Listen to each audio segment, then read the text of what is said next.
Folks, this is D Maxwell 817. I'm fixing to shoot this Ace 44 caliber. It's a knockoff from a Remington 1858 made by Peta. So I've got 200 grain conicals in here and Jim Shockey 2F powder. So let's see what it does. 2F is for rifles. I just want to see what it do in the pistol.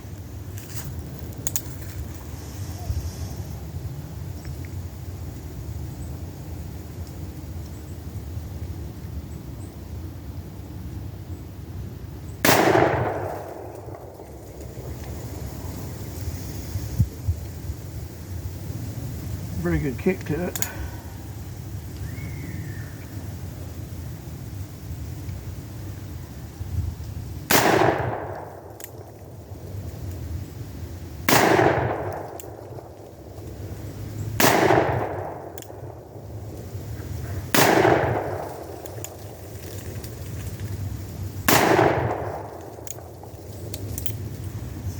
Again, this is the Ace 44 caliber made by Peta, the Remington 1858 knockoff with a 3-inch barrel.